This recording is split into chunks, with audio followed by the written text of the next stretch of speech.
నమస్తే welcome to స్వతంత్ర నేను శివాని బులెటిన్ల ముందుగా హెడ్లైన్స్ చూద్దాం.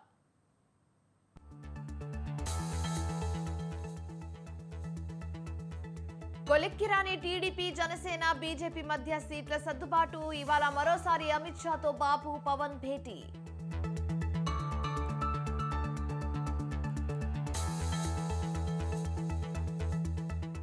హైదరాబాద్ లో తొలి డబుల్ డెక్కర్ కారిడార్ శంకుస్థాపన చేయనున్న సీఎం రేవంత్ రెడ్డి.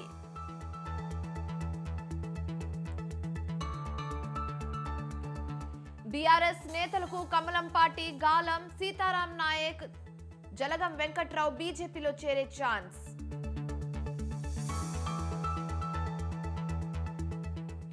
గొర్రెల పంపిణీలో మరో అవినీతి అధికారి పాత్ర. పశుసంవర్ధక శాఖ ఏడీపై అవినీతి ఆరోపణలు.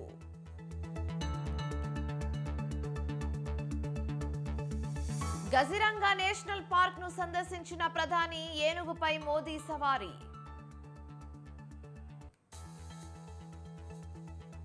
ఇవాళే మిస్ వరల్డ్ ఫైనల్స్. భారత్ నుంచి సినిశెట్టి ప్రాతినిధ్యం.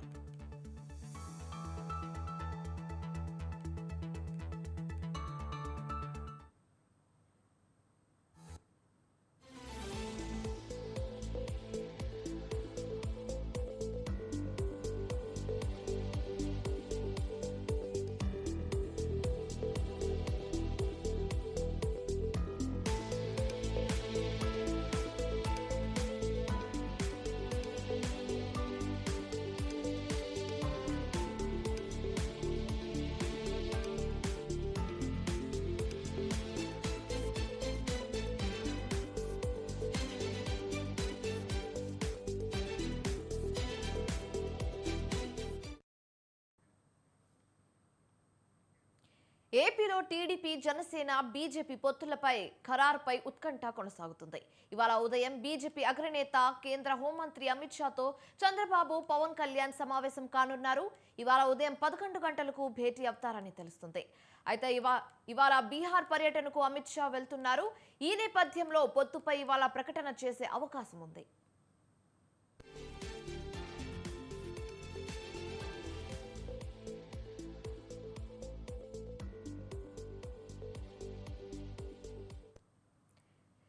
ఏపీ రాజకీయాల్లో కీలక మలుపు చోటు చేసుకుంది. రానున్న ఎన్నికల్లో కలిసి పని చేయాలని బీజేపీ, టీడీపీ, జనసేన నిర్ణయించాయి. ఆ దిశగా బృందం ఒప్పందం చేసుకున్నాయి. మొత్తం 175 అసెంబ్లీ, 25 లోక్సభ స్థానాలకు గాను బీజేపీ, జనసేన కలిసి 30 అసెంబ్లీ, 8 లోక్సభ స్థానాల్లో పోటీ చేయాలని ప్రాథమిక అవగాహనకు వచ్చినట్లుగా తెలుస్తుంది. ఇక గురువారం రాత్రి బీజేపీ అగ్రనేతలు అమిత్ షా, బీజేపీ నడ్డాలతో చంద్రబాబు నాయుడు, పవన్ కళ్యాణ్ మధ్య జరిగిన సమావేశంలో ఈ దిశగానే చర్చలు జరిగినట్లుగా తెలుస్తోంది.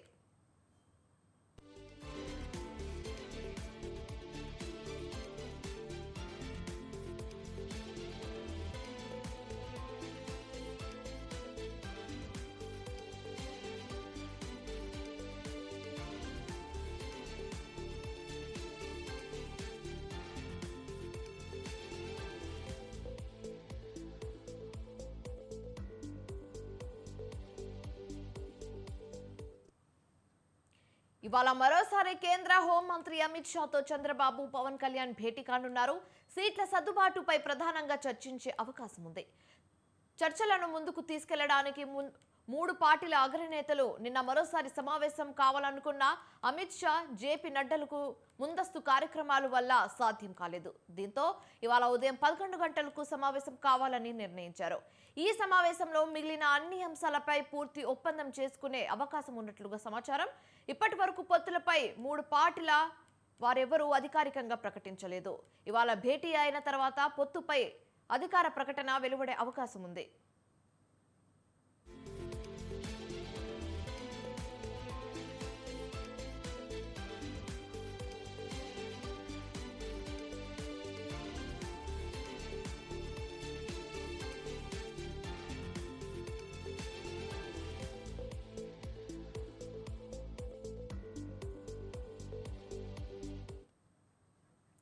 మూడు పక్షాల నేతలు రాష్ట్ర విస్తృత ప్రయోజనాలను దృష్టిలో పెట్టుకోవడం వల్లే ఎవరు సీట్ల సంఖ్యకు కాకుండా రాష్ట్రానికి ప్రాధాన్యత ఇచ్చేలా చర్చించినట్లు సమాచారం. జనసేన ఇదివరకు 24 అసెంబ్లీ 3 లోక్సభ స్థానాల్లో పోటీ చేయనున్నట్లు ప్రకటించినా ప్రస్తుతం బీజేపీ కూటమిలో చేరాలని నిర్ణయించాక ఇరు పార్టీలకు కలిసి కుదిరిన 30 అసెంబ్లీ 8 లోక్సభ స్థానాల్లో ఒక సీటు అటు ఇటుగా సర్దుకుపోవడానికి సిద్ధమైనట్లుగా తెలుస్తుంది. ఇక బీజేపీ 6 లోక్సభ స్థానాల్లో పోటీ చేసే అవకాశం ఉంది. 30 అసెంబ్లీ 8 లోక్సభ స్థానాలపై 3 పార్టీలు అవగాహనకు వచ్చినందున ఆ స్థానాలపై తదుపరి చర్చ జరగవచ్చని తెలుస్తోంది.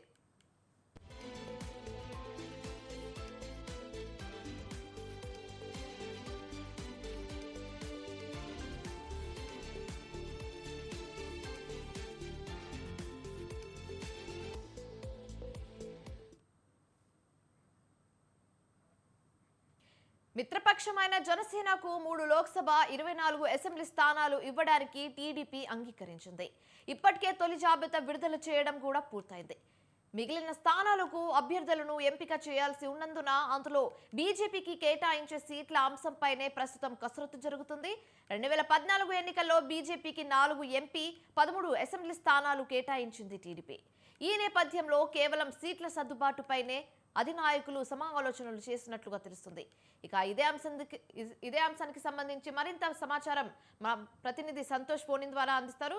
సంతోష్, చెప్పండి.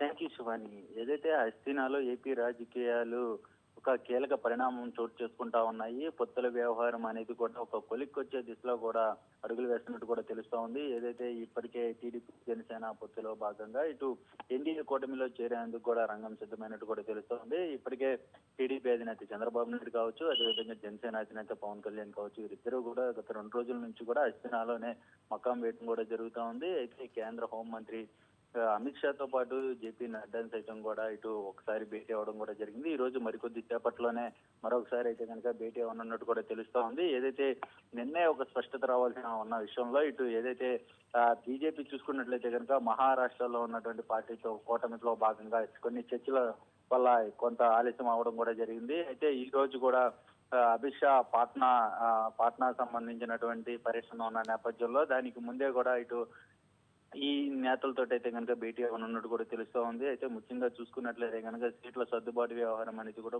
వచ్చిన పరిస్థితులు కూడా ఈ చర్చలో భాగంగా కనబడతా ఉంది. అయితే పొత్తు కన్ఫర్మ్ అయితే మాత్రం ఇటు ఒక ప్రకటన అనేది వెలువడిన అనంతరం కూడా రెండో జాబితా అనేది కూడా ప్రకటిస్తారు. ముఖ్యంగా చూసుకున్నట్లయితే కనుక బీజేపీ దాదాపు ఎక్కువ లోక్సభ స్థానాలపై అయితే కనుక దృష్టి పెట్టినట్టు కూడా తెలుస్తూ ఉంది. అయితే ఎంపీ సీట్లతో పాటు అసెంబ్లీ స్థానాలు సైతం కూడా ఎక్కువ కేటాయించే విధంగా కూడా ఇటు బీజేపీ ఆశిస్తున్నట్టు కూడా తెలుస్తూ ఉంది. అయితే బీజేపీ గతం నుంచి కూడా ఎప్పటి నుంచో బీజేపీ జెండా మోసిన వారికి కూడా ప్రియారిటీ ఇవ్వాలి అంటూ కూడా కొన్ని షరతులు అయితే కనుక బీజేపీ పెడుతున్నట్టు కూడా తెలుస్తూ ఉంది. ఏదేమైనప్పటికీ చూసుకున్నట్లయితే కనుక జంపింగ్లకి ఎక్కువ అవకాశం లేకుండానే ఇటు బీజేపీలో ఎప్పటి నుంచి కూడా పార్టీ జెండా మోస్తున్న వారికే ప్రాధాన్యత ఇవ్వాలి అంటూ కూడా కొన్ని షరతులు అయితే కనుక టీడీపీకి చెప్తున్న పరిస్థితులు కనబడతా ఉన్నాయి. ఇప్పటికే జనసేనకి 24 అసెంబ్లీ స్థానాలతో పాటు 3 లోక్సభ స్థానాలు కేటాయించడంతో పాటు ఇప్పుడు అసెంబ్లీ బీజేపీ పొత్తుతో భాగంగా మరికొన్ని 8 అసెంబ్లీ స్థానాలు, అదేవిధంగా లోక్సభ స్థానాలు సైతం కూడా ఎక్కువగా ఉండేలాగా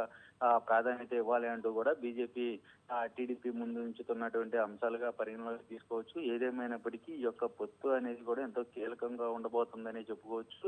ఎందుకంటే ఏపీలో లోక్సభ స్థానాలపై అయితే కనుక బీజేపీ దృష్టి పెట్టింది. అదేవిధంగా కీలకమైనటువంటి నాయకులు సోము వీర్రాజు కావచ్చు, అదేవిధంగా ఇప్పటి నుంచో పార్టీకి పనిచేస్తున్నటువంటి ఇటు సోము వీర్రాజు, అదేవిధంగా దగ్గుబాటి పురంధేశ్వరి, సుజనా చౌదరి, సీఎం రమేష్, కిరణ్ కుమార్ రెడ్డి, తాజాగా చేరినటువంటి కిరణ్ కుమార్ రెడ్డి సైతం కూడా ప్రాధాన్యత ఇచ్చే విధంగా కూడా ఉంటున్నట్టు కూడా తెలుస్తా ఉంది. ఇక అసెంబ్లీ స్థానాలు సైతం కూడా ఏవైతే ఉంటాయో పార్టీకి బీజేపీకి ఎక్కువ ప్రాధాన్యత ఉన్నటువంటి క్యాండిడేట్స్ అభ్యర్థులకే కూడా ఎక్కువ ప్రాధాన్యత ఇవ్వాల్సిందిగా టీడీపీకి చెప్తా ఉంది. ఏదేమైనప్పటికీ ఇప్పటికే బీజేపీ ఏపీ రాష్ట్ర అధ్యక్షురాలు ఢిల్లీ ముగించుకొని ఇటు ఏపీకి రావడం కూడా జరిగింది. అయితే ఈ పొత్తు అనంతరం కూడా మరొకసారి అయితే కనుక ఢిల్లీకి పురంధేశ్వరి వెళ్లే అవకాశాలు కూడా కనబడతా ఉన్నాయి. ఏదేమైనప్పటికీ ఈ పొత్తు అనేది కూడా మరికొద్ది సేపట్లో ఏర్పడినట్టు కూడా తెలుస్తా ఉంది. సీట్ల సర్దుబాటు వ్యవహారం అనేది కూడా పూర్తి స్థాయిలో అయితే కనుక ఒక కొలిక్ వచ్చిన అనంతరం కూడా రెండో జాబితా అనేది కూడా విడుదల చేసే ఆలోచనలో కూడా ఉన్నట్టు కూడా తెలుస్తా ఉంది. అయితే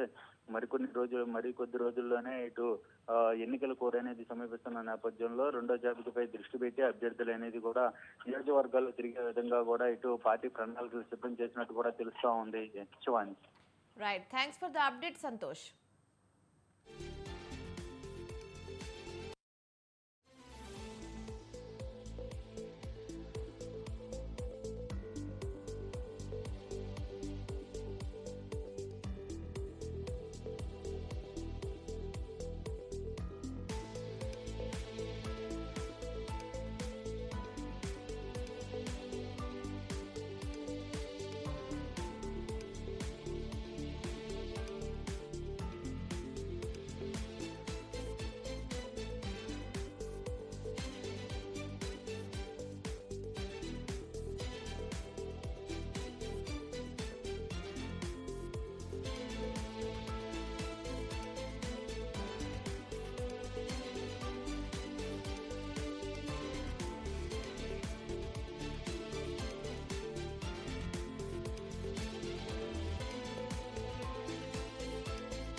బ్రేకింగ్ న్యూస్ చూస్తున్నాం. లోక్సభ ఎన్నికలే టార్గెట్ గా సీఎం రేవంత్ నేతృత్వంలోని కాంగ్రెస్ ప్రభుత్వం దూకుడు పెంచింది.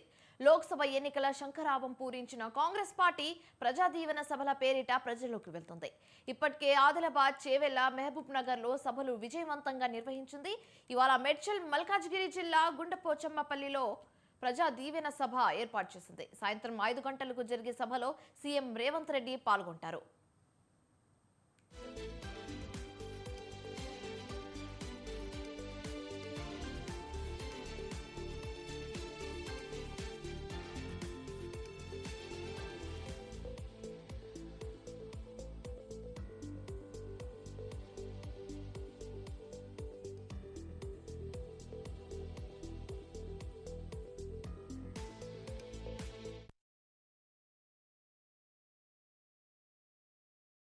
ఇల్లు పథకాన్ని సీఎం రేవంత్ రెడ్డి లాంఛనంగా ప్రారంభిస్తారు.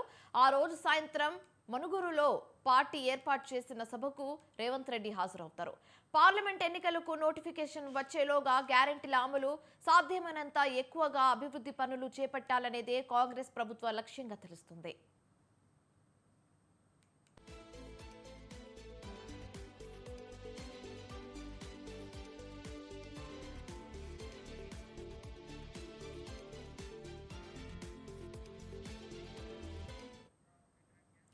ఇప్పటి వరకు జరిగిన సభల్లో సీఎం తాను చేసిన అభివృద్ధి, గ్యారెంటీల అమలును ప్రధానంగా ప్రస్తావిస్తూనే గత బీఆర్ఎస్ ప్రభుత్వంపై విమర్శలు చేస్తున్నారు. 10 ఏళ్ల అధికారంలో ఉన్న హామీలు అరకొరగానే అమలు చేసిందని, ప్రాజెక్టుల పేరుతో భారీ అవినీతికి పాల్పడిందని, మేడిగడ్డ కుంగిన తీరును ప్రజల్లోకి విస్తృతంగా తీసుకెళ్తున్నారు.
ఎస్ బ్రేకింగ్ న్యూస్ చూస్తున్నాం. తెలంగాణ పశుసంవర్ధక శాఖలో జరిగిన గొర్రెల పంపిణీ స్కామ్ లో మరో అధికారి పాత్ర బయటపడింది. పశుసంవర్ధక శాఖ ఏడీపై అవినీతి ఆరోపణలు చేశారు రైతులు. గొర్రెలను పంపిణీ చేశాక డబ్బులు ఇవ్వాలని ఏడీ లంచం డిమాండ్ చేసినట్టు రైతులు చెప్పారు. డబ్బులు చెల్లించినా తమ ఖాతాకు నిధులు పంపలేదని ఫిర్యాదు చేశారు. నెల్లూరు జిల్లా రైతుల నుండి గొర్రెలను తీసుకుని డబ్బులు ఇవ్వకుండా అధికారి తిరిగి లంచం డిమాండ్ చేస్తున్నట్లుగా తెలుస్తుంది. ఏడీ పాత్రపై విచారణ చేస్తున్నారు ఏసీబీ అధికారులు. అయితే ఇప్పటికే గొర్రెల పంపిణీలో జరిగిన అవకతవకలపై 7గురిపై కేసు నమోదు చేయగా 4గురిని అరెస్టు చేశారు ఏసీబీ అధికారులు.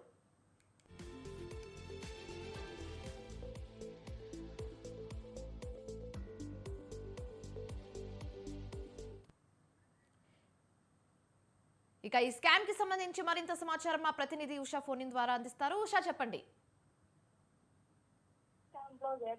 ఏదైతే దర్యాప్తు ఏదైతే ఉందో దర్యాప్తులో భాగంగా ఇప్పటికే పలువురిని విచారించినటువంటి అధికారులు, ఏసీబీ అధికారులు ఒకరితో ఇంకొకరికి చైన్ ఆఫ్ లింక్, ఈ స్కామ్ మొత్తం కూడా లింక్ అయి ఉన్నట్లు నిర్ధారణ అయింది. ప్రస్తుతం చూసుకున్నట్టయితే రంగారెడ్డి జిల్లా పశుసంవర్ధక శాఖ అసిస్టెంట్ డైరెక్టర్ ఏసీబీకి ఫిర్యాదు చేశారు. నెల్లూరు గొర్రెల రైతులు ఎవరైతే ఉన్నారో తమకు 12 యూనిట్ల గొర్రెలు డబ్బులు ఇవ్వకుండా బినామీ ఖాతాలో 12 లక్షలు మళ్లించారు అని ఫిర్యాదు చేశారు. అలాగే నిధులు విడుదల చేయడానికి నెల్లూరు గొర్రెల రైతుల వద్ద 50,000 లంచం తీసుకున్నారు అసిస్టెంట్ డైరెక్టర్. అలాగే ఆధారాలతో సహా ఏసీబీకి ఫిర్యాదు చేశారు ఏదైతే నెల్లూరుకు చెందినటువంటి గొర్రెల రైతులు. అలాగే పశుసంవర్ధక స్కీమ్ ఏదైతే ఉందో స్కీమ్ లో ఏదైతే విజిలెన్స్ విచారణ ఏదైతే ఉందో అది పూర్తి స్థాయిలో దర్యాప్తు చేయాల్సిందిగా వారు కూడా కోరినట్టు తెలుస్తుంది. మొత్తం మీద ఉన్నతాధికారులు వివరాలు తీసుకుని విజిలెన్స్ అధికారులు అలాగే గొర్రెలు చేపల పెంపిణీపై పూర్తి వివరాలు అడిగి తెలుసుకుంటున్నారు. పశుసంవర్ధక శాఖపై విచారణ జరిపి ప్రభుత్వానికి రిపోర్ట్ ఇవ్వాలని విజిలెన్స్ అధికారులు కూడా ఒక లెటర్ రాసినట్టుగా తెలుస్తుంది. ఓవరాల్ గా చూసుకున్నట్టయితే పశుసంవర్ధక శాఖలో జరిగినటువంటి అవకతవకలు ఏదైతే గొర్రెలు, ఆవులు అలాగే ఇది ఏపీకి సంబంధించినటువంటి మొత్తం యూనిట్ల ద్వారా వచ్చినటువంటి తెలంగాణకు వచ్చినటువంటి యూనిట్ల లెక్క మొత్తం కూడా విజిలెన్స్ అధికారులు లెటర్ రూపంలో ఇవ్వాల్సిందిగా, ఒక నివేదిక ఇవ్వాల్సిందిగా ఇప్పటికే కోరుతున్నారు. మరోవైపు ఏదైతే నెల్లూరు జిల్లాకి చెందినటువంటి అసిస్టెంట్ డైరెక్టర్ చేసినటువంటి రంగారెడ్డి జిల్లా పశుసంవర్ధక శాఖ అసిస్టెంట్ డైరెక్టర్ పై ఏసీబీ కూడా ఫిర్యాదు చేశారు నెల్లూరు గొర్రెల రైతులు. ఏదైతే వీరికి యూనిట్ల రూపంలో రంగారెడ్డికి నెల్లూరు రైతులు పంపించినటువంటి గొర్రెలు, దానికి సంబంధించినటువంటి ఆర్థిక లావాదేవీలు రైతులకి అలాగే వీరి మధ్యవర్తిగా ఉన్నటువంటి వ్యక్తికి సంబంధించి అసిస్టెంట్ డైరెక్టర్ ఎలా వీరితో వ్యవహరించారు. మొత్తం మీద చూసుకున్నట్టయితే మరో అధికారిని కూడా విచారించడానికైతే ఏసీబీ అధికారులు అయితే రంగం సిద్ధం చేసుకున్నట్టుగా తెలుస్తోంది. Shivani. Right, thanks for the updates Usha.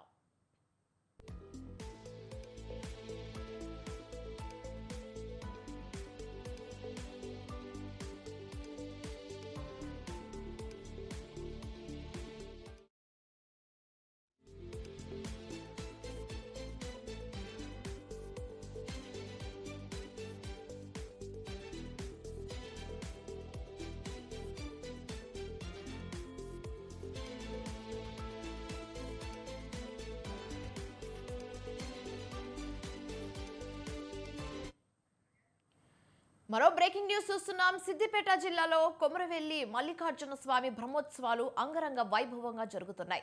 అయితే కొమరవెల్లి మల్లన్న పెద్ద పట్నాన్ని తొక్కేందుకు భక్తులు భారీగా రావడంతో ఉద్రిక్తత చోటు చేసుకుంది. మహాశివరాత్రిని పురస్కరించుకొని ఇవాళ తెల్లవారుజామున స్వామివారి పెద్దపట్నం కార్యక్రమాన్ని నిర్వహించారు. అంతకుముందుగా గర్భాలయంలో లింగోద్భవ కాలంలో స్వామివారికి మహాస్నాన ఏకాదశి రుద్రాభిషేకం కార్యక్రమాన్ని వేద పండితులు శాస్త్రోక్తంగా నిర్వహించారు. అనంతరం ఉత్సవమూర్తులను కొమరవెల్లి పూరవీధుల్లో భక్తుల జయ జయ ధ్వానాల నడుమ ఊరేగించారు. తదుపరి తోటబావి వద్ద పెద్దపట్నం కార్యక్రమాన్ని నిర్వహించారు.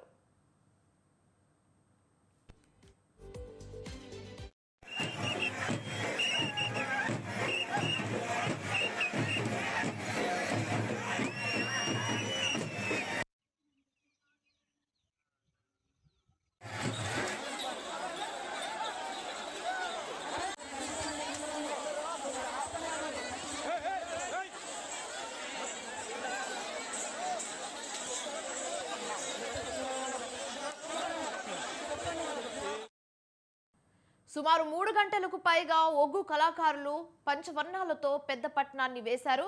రాత్రంతా జాగారాలు చేసిన భక్తులు పెద్ద పట్నాన్ని తొక్కేందుకు ఉత్సాహం కనబరిచారు. ముందుగా ఆలయ పూజారులు ఉత్సవ విగ్రహాలను తీసుకొని పట్నం దాటారు. అనంతరం భక్తులకు అనుమతించడంతో ఒక్కసారిగా పట్నంలోకి దూసుకురావడంతో తోపులాట జరిగింది. అప్రమత్తమైన పోలీసులు వారి లాఠీలకు పని చెప్పాల్సి వచ్చింది. పరిస్థితిని అదుపులోకి తీసుకుని వారిని క్రమపద్ధతిలో పంపించారు. పట్నం దాటుతూ బండారు తీసుకెళ్లేందుకు భక్తులు పోటుపడ్డారు.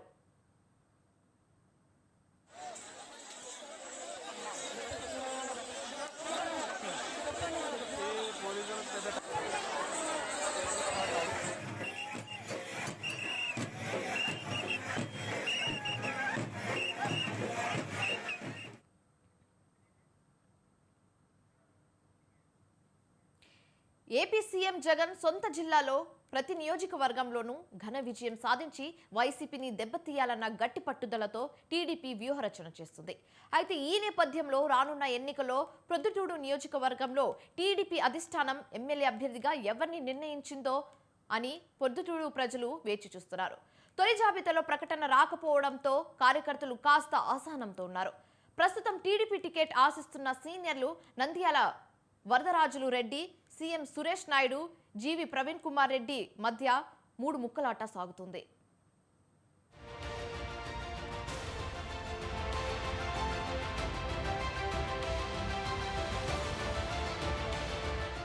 తెలుగుదేశం పార్టీకి ప్రొద్దుటూరు ప్రతిష్టాత్మక నియోజకవర్గం.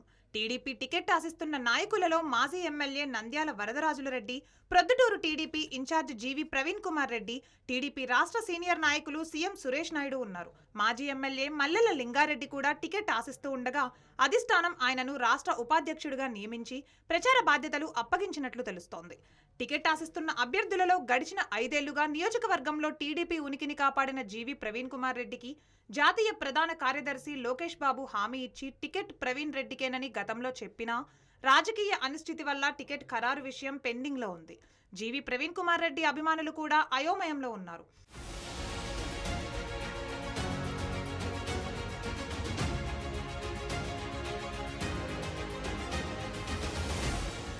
టీడీపీ జనసేన పొత్తులో భాగంగా టీడీపీ తొలి జాబితాలో ప్రొద్దుటూరు అభ్యర్థిని ప్రకటించలేదు. ఫలితంగా స్థానికంగా అనిశ్చిత పరిస్థితి ఏర్పడింది. రేసులో 3 కీలక నేతలు అధినేత ప్రకటన కోసం ఎదురు చూస్తున్నారు. అటు అధిష్టానం, ఇటు మాట ఇచ్చిన నారా లోకేష్ అభ్యర్థి ప్రకటన విషయంలో చేస్తున్న జాప్యం కార్యకర్తల్లో అసహనం పెంచేస్తోంది. మాజీ ముఖ్యమంత్రి టీడీపీ అధినేత నారా చంద్రబాబు నాయుడు కుటుంబానికి అత్యంత సన్నిహితుడు సీఎం రమేష్ నాయుడు, బీజేపీలో ఉన్నా రాజ్యసభ సభ్యునిగా ఉన్న ఆయన సోదరుడు సీఎం సురేష్ నాయుడు టీడీపీలో ముఖ్యంగా ప్రొద్దుటూరులో పెద్ద ఎత్తున తన సేవా కార్యక్రమాలు సాగిస్తున్నారు.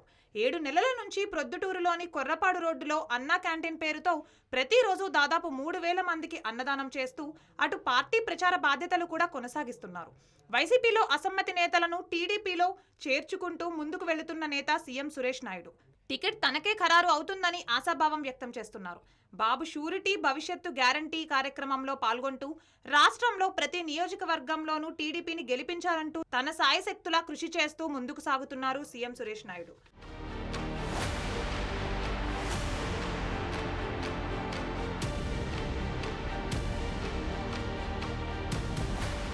ప్రొద్దుటూరు మాజీ ఎమ్మెల్యే నంద్యాల వరదరాజులు రెడ్డి సీనియర్ నాయకుడు. ఆయన టీడీపీ టికెట్ ఆశిస్తున్నారు. తనకు కానీ తన కుమారుడికి కానీ ప్రొద్దుటూరు టీడీపీ టికెట్ ఇవ్వాలని పలుమార్లు అధిష్టానానికి విన్నవించుకున్నట్లు తెలిసింది. 5 టర్ములు ప్రొద్దుటూరు నియోజకవర్గ ఎమ్మెల్యేలుగా గెలుపొందిన నంద్యాల వరదరాజుల రెడ్డికి అర్ధబలం తక్కువైనా అంగబలానికి కొరత లేదు. ఆయన నేర్పరితనానికి నాయకులు ఫిదా అయిపోతారు. అటు ప్రభుత్వాన్ని, ఇటు నియోజకవర్గ ఎమ్మెల్యే రాచమల్ల శివప్రసాద్ రెడ్డిని ప్రశ్నిస్తూ సమస్యలను వేలెత్తి చూపుతూ ప్రజలకు చేరువవుతూ ప్రత్యేక గుర్తింపు, గౌరవాన్ని సంపాదించుకున్న నేతగా వరద నిలుస్తారు.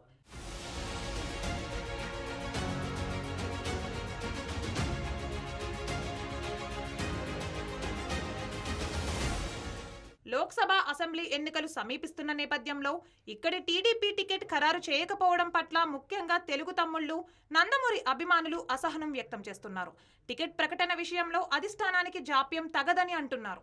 గెలిచే అవకాశమున్న నాయకుడిని ఎంపిక చేయడంతో పాటు రానున్న రోజులలో టికెట్ దక్కగా అసంతృప్తి వ్యక్తం చేసే నేతలను బుజ్జగించి గెలుపు దిశగా అడుగులు వేయాలని కోరుకుంటున్నారు. ఇప్పటికైనా అధిష్టానం ప్రొద్దుటూరు టీడీపీ టికెట్ ఖరారు చేయాలని ఇక్కడి ప్రజలు కూడా కోరుకుంటున్నారు. తిరుపతి జిల్లా తిరుపతి నియోజకవర్గంలో రోజురోజుకి రాజకీయ వాతావరణం హీటెక్కుతుంది. వైసీపీ అభ్యర్థిని ప్రకటించి దూసుకుపోతుంది. త్వరలో జరగనున్న సార్వత్రిక ఎన్నికల్లో అధికార పార్టీ భూమన కరుణాకర్ రెడ్డి తనయుడు అభినయ్ రెడ్డి పేరును ఖరారు చేస్తూ అభ్యర్థిత్వాన్ని ప్రకటించింది.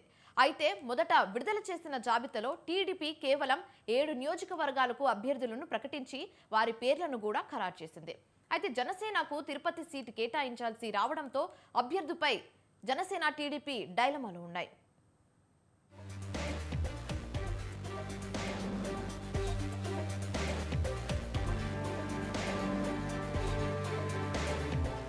రానున్న అసెంబ్లీ ఎన్నికల్లో ఇటు టీడీపీ అటు జనసేన తాజాగా బీజేపీ కూటమి సీట్ల పంపిణీలో భాగంగా తిరుపతి సీటును జనసేనకు కేటాయించాలని నిర్ణయించుకుంది.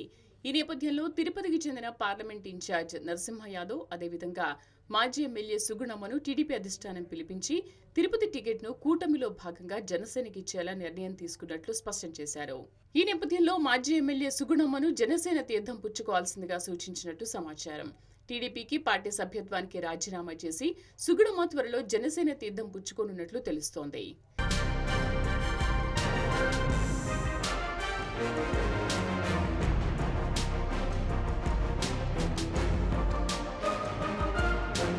తిరుపతి నగరంలో జనసేన అభ్యర్థిత్వంపై పలు వ్యాఖ్యలు వినిపిస్తున్నాయి.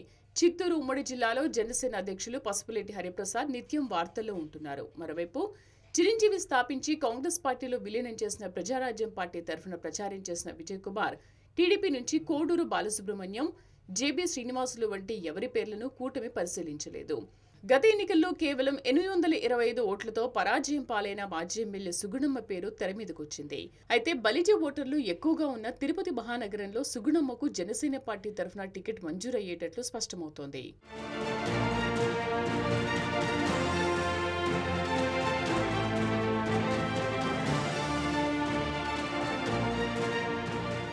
మొదటి నుంచి సుగుణమ్మ టీడీపీ తరఫున ఎమ్మెల్యేగా నిలబడి గెలిచి నగర ప్రజలకు సేవలందించారు.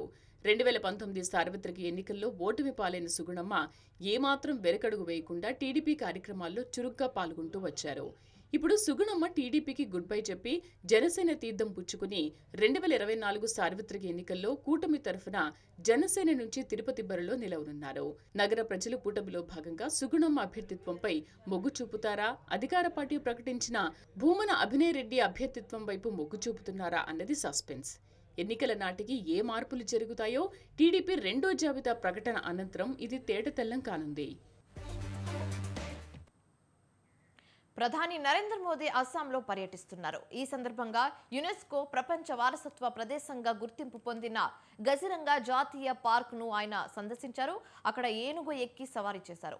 1957 నుంచి ఈ పార్కును సందర్శించిన తొలి ప్రధాని ఈయననే కావడం విశేషం.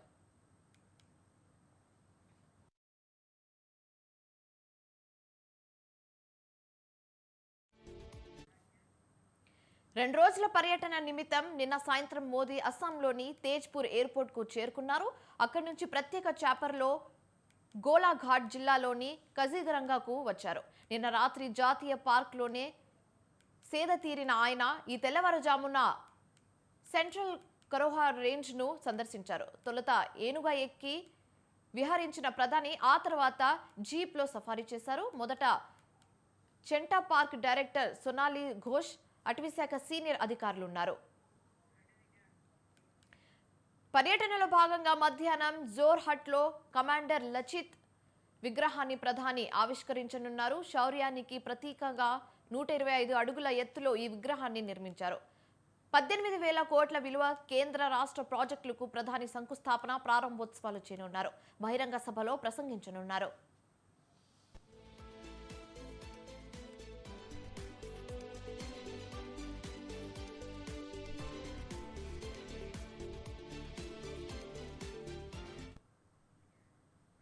ఇవి ఇప్పుడు వరకున్న updates. For more updates keep watching స్వతంత్ర.